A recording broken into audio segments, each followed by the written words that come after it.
Hey people, get ready to crush everyday IELTS and CELPIP tests for all modules and make your dreams come true. I'm your motivator and I'll be guiding you through the test prep videos. So don't forget to like, share, and subscribe, or you'll be missing out on some serious preparation.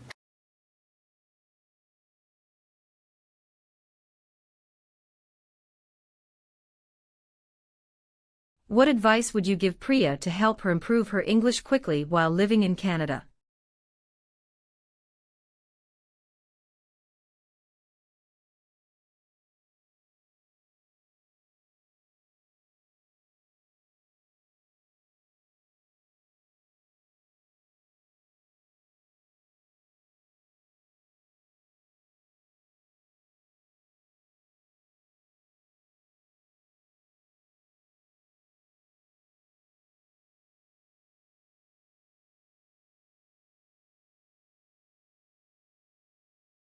Begin speaking now. I think the best way to improve your English quickly is to practice every day. Try to watch Canadian TV shows and listen to the radio. Also, join a free English class at your local library. Many cities in Canada offer these. Don't be afraid to talk to neighbors or people at the grocery store. Make English-speaking friends if you can. The more you use English outside your home, the faster you will improve. There are several effective ways to improve your English quickly in Canada. First, I would strongly recommend joining a settlement English program.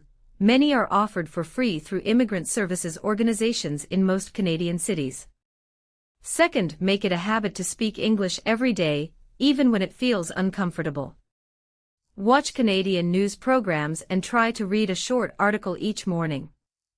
It also helps to find a language exchange partner who wants to learn your language while helping you with English. Remember, making mistakes is normal and part of the learning process. Keep pushing forward. Improving your English rapidly in Canada requires a multifaceted approach that goes beyond simply attending classes. While enrolling in a government-funded language training program such as LINK is an excellent starting point, the most significant gains come from deliberate immersion in everyday Canadian life. I would encourage you to engage authentically with your community, volunteer at a local organization, join a recreational sports league, or participate in neighborhood events. These interactions expose you to colloquial expressions and regional idioms that textbooks rarely capture. Additionally, consuming Canadian media, podcasts, CBC radio, and local newspapers sharpens both listening comprehension and cultural literacy simultaneously. Most importantly, embrace the discomfort of imperfection. Linguistic confidence grows through consistent, courageous communication, not through waiting until your English feels perfect.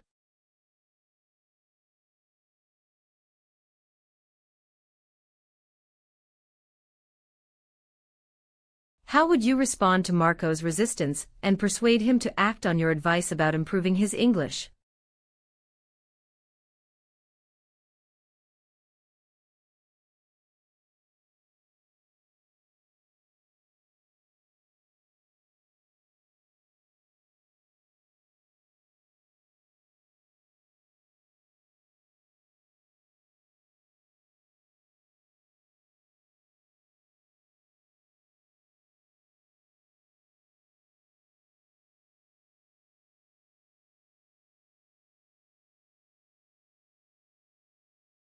Begin speaking now. I understand you feel it is hard to change your habits, but speaking more English really is important for your life in Canada. I know it can feel embarrassing sometimes, but everyone makes mistakes when they learn a new language. Maybe you can start small, just try one new thing this week, like watching a Canadian TV show. Small steps will help you feel more comfortable over time.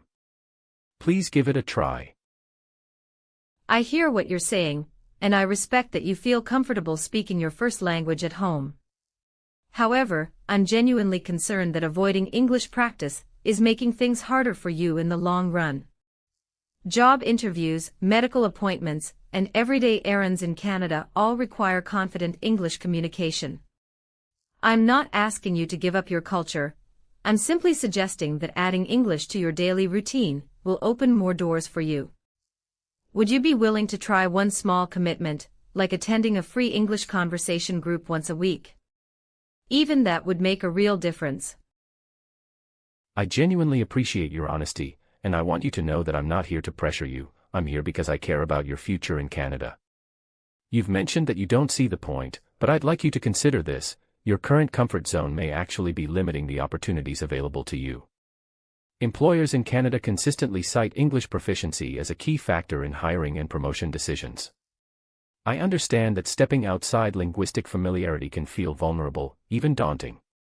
But consider starting with something low stakes, a conversation group at the library, or even a language learning app for 15 minutes each evening. Progress doesn't have to be dramatic to be meaningful. I truly believe that with small, consistent effort, you'll surprise yourself within just a few months.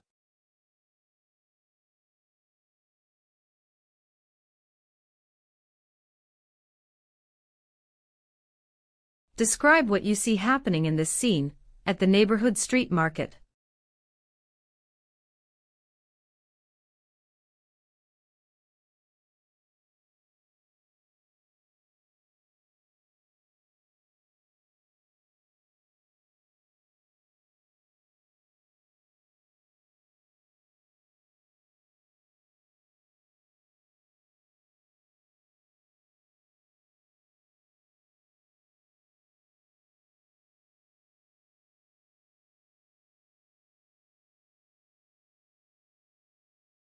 Begin speaking now. In this picture, I can see a busy outdoor street market. There are many colorful stalls with fruits, vegetables, and handmade items for sale. Some vendors are standing behind their tables, talking to customers. Many shoppers are walking around and looking at the products. Some people are carrying bags or baskets. The street looks very lively and busy. The weather looks warm and sunny. It seems like a fun place to visit on a weekend. The scene shows a lively neighborhood street market on what appears to be a bright, warm day in Canada. Colorful vendor stalls line both sides of the street, displaying fresh produce, baked goods, local crafts, and flowers. Vendors are actively engaging with customers, some demonstrating their products while others process payments. Shoppers of various ages and backgrounds are browsing the stalls. A few are sampling food, while others chat with neighbors they've run into. Children are nearby, watching with curiosity. The atmosphere feels welcoming and community-centered, capturing the vibrant social energy that defines many Canadian summer markets. The image depicts a vibrant neighborhood street market brimming with activity on what seems to be a warm late summer afternoon. Rows of canopied stalls stretch along the pedestrianized street, each adorned with hand-lettered signs and abundant displays of seasonal produce, artisanal cheeses, freshly baked bread, and locally crafted goods. Vendors, many wearing aprons or branded market attire, are enthusiastically conversing with patrons, some offering samples to passers-by. The shopper demographic is remarkably diverse, elderly couples examining jars of preserves, young families with strollers, and teenagers scrolling through phones while their parents negotiate prices. A busker performs near the corner, adding an acoustic backdrop to the cheerful hum of conversation and commerce. The overall scene radiates that distinctly Canadian sense of inclusive community life, where food and culture intertwine effortlessly.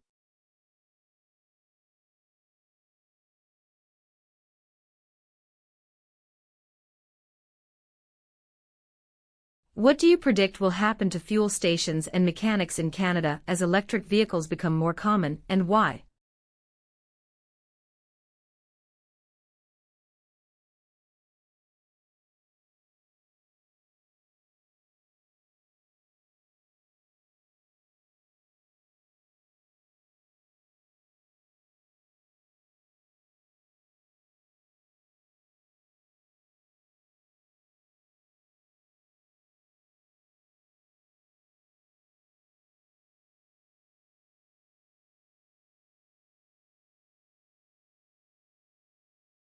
Begin speaking now. I think electric vehicles will change many things in Canada. Gas stations will have fewer customers because people will not need to buy gasoline anymore. Some gas stations may close, and others may add electric charging stations to stay open. Mechanics will also need to learn new skills because electric cars have different parts than regular cars. It will be a big change for many workers, but I think they can adapt with the right training. As electric vehicles become more common across Canada, I predict that traditional fuel stations will face serious challenges over the next decade. Many smaller, independent gas stations will likely close because demand for gasoline will drop significantly. However, those that adapt by installing fast-charging infrastructure may actually thrive in this new landscape. The impact on mechanics will be equally significant, since electric vehicles have fewer moving parts and require less maintenance. Many conventional repair shops will need to evolve. Mechanics who invest in EV-specific training and certifications will remain competitive, while others risk becoming obsolete. Government retraining programs will be absolutely essential during this transition period. The widespread adoption of electric vehicles in Canada is poised to trigger a profound structural transformation within the automotive service and fuel retail sectors. Fuel stations built around gasoline revenue models will face mounting financial pressure as EV penetration accelerates. I anticipate that within 15 to 20 years, a significant proportion of independently operated stations will either convert or permanently cease operations. Those that pivot toward EV charging hubs, convenience retail, and ancillary services may carve out a viable niche. For mechanics, the disruption will be nuanced.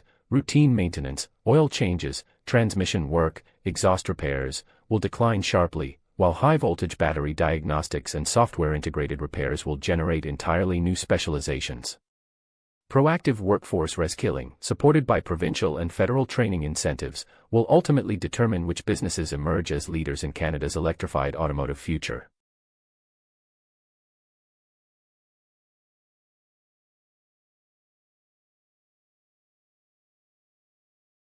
Compare both job offers and persuade your sibling which one to accept. Explain your reasoning clearly.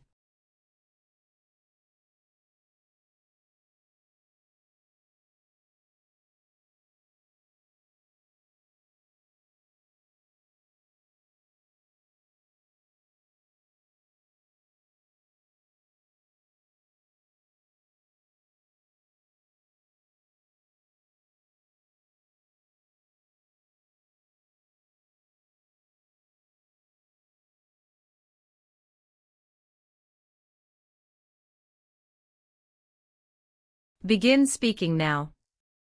I think you should take the tech firm job in Toronto. Yes, the hours are long, but the salary is much higher, and that matters for your future. You can save money, pay off your student loans faster, and build a strong resume. The startup sounds fun, but it's risky and pays less. In the long run, the big company gives you more stability and better career growth. Go for it. I strongly believe you should accept the Toronto tech firm offer, and here's why. While the hours are demanding, the higher salary will allow you to pay down debt, build savings, and invest in your future much sooner.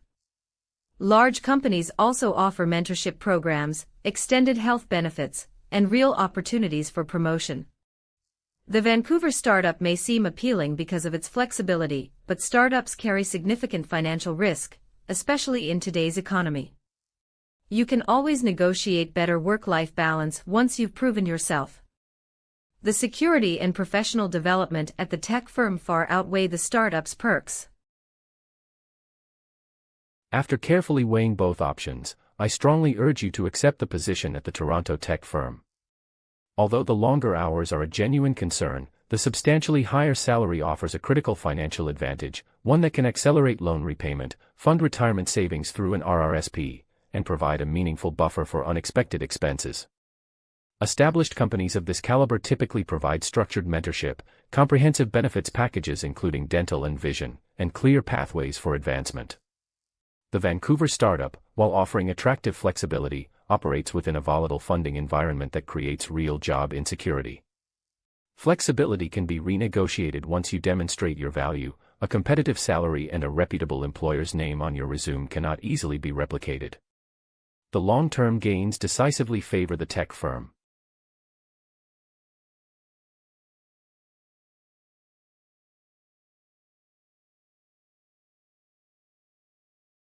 How would you handle this situation? What would you say to your coworker and, if necessary, your manager?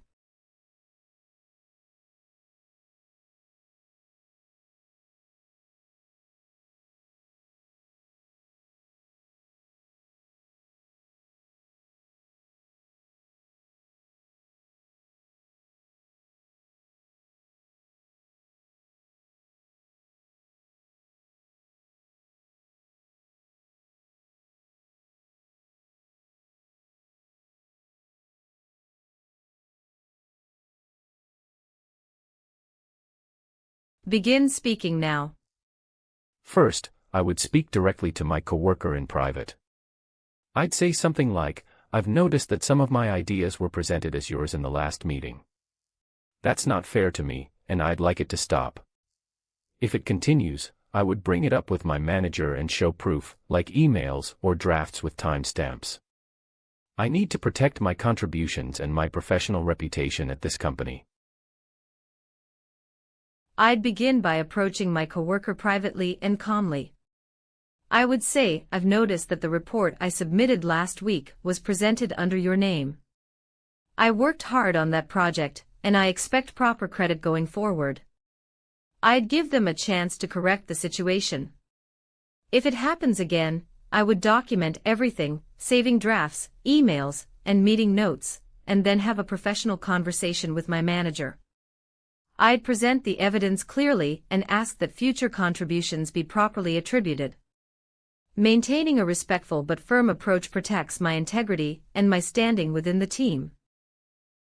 My first step would be to address the issue directly with my coworker in a private, composed setting.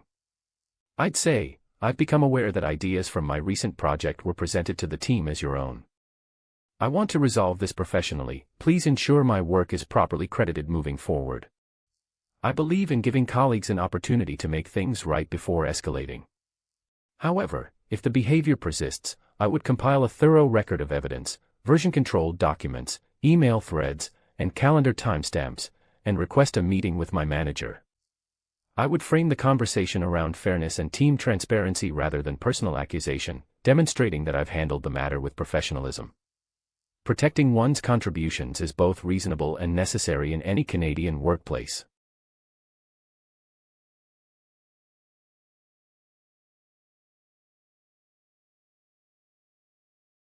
In your opinion, should post-secondary education in Canada be free? Give clear reasons to support your view.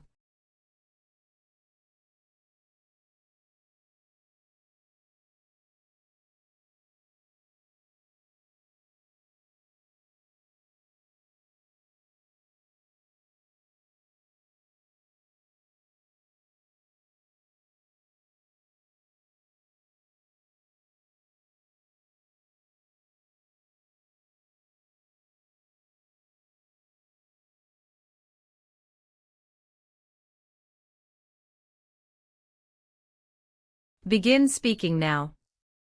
I believe post-secondary education in Canada should be free, or at least much more affordable. Many students graduate with huge amounts of debt, which makes it harder to buy a home or start a family. When education is accessible to everyone, more people can contribute to the economy and society. Countries like Germany offer free university, and it works well. Canada is wealthy enough to do the same for its citizens. In my opinion, post-secondary education in Canada should be significantly subsidized, if not made entirely free.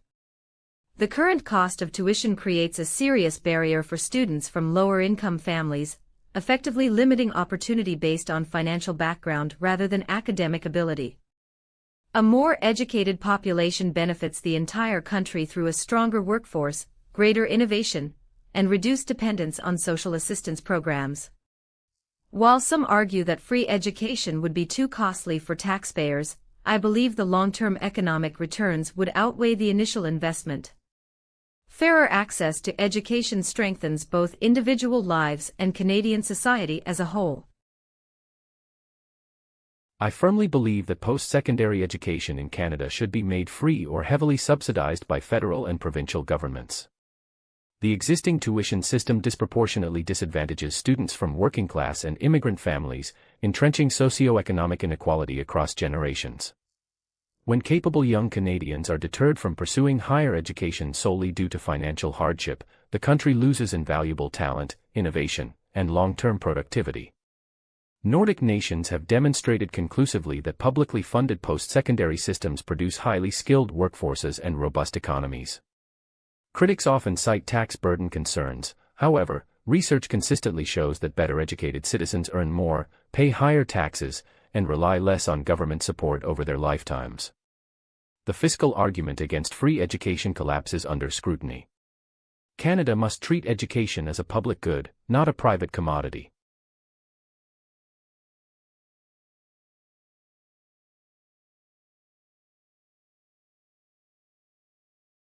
Describe what you see and experience as this unusual event unfolds in your neighborhood.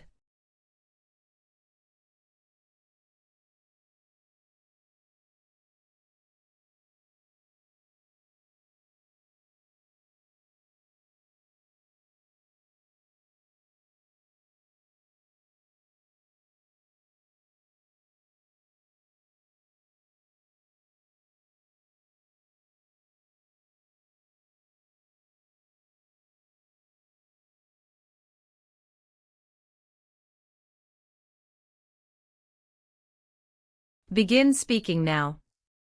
I was having my morning coffee when I heard a lot of noise outside. I looked out the window and saw dozens of people with cameras and lights set up on the street.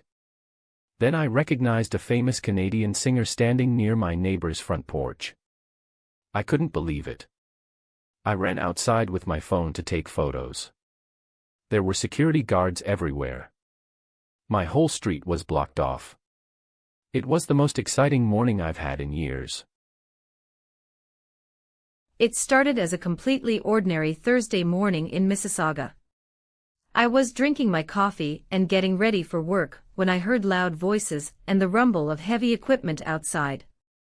I pulled back the curtain and was shocked to see a massive film crew filling the entire street, bright lights, cameras on cranes, and trailers parked end to end. A neighbor came running over to tell me that a world-famous Canadian singer was filming a music video right here on our block. I hurried outside, still in my housecoat, and sure enough, there she was, rehearsing a scene just meters from my front door. It felt completely surreal. The morning began like any other in our quiet Mississauga neighborhood, birds chirping, the distant hum of traffic on the expressway. Then, around 8:30, the tranquility shattered. I stepped onto my front porch to retrieve the recycling bin and was confronted by an extraordinary scene. The entire block had been transformed into a professional film set. Enormous LED panels cast a warm glow over the street, cranes holding cameras loomed overhead, and at least 100 crew members moved purposefully in every direction. Someone in the crowd whispered the name of a world-famous Canadian pop star, and moments later, I spotted her, effortlessly glamorous, standing just beyond a cluster of security personnel near my neighbor's maple tree. Neighbors poured onto their lawns, phones raised, utterly disbelieving. It was the kind of moment that reminds you extraordinary things can happen anywhere. Hey people, how was your test? Don't forget to like, share, and subscribe, or you'll be missing out on some serious fun. See you tomorrow!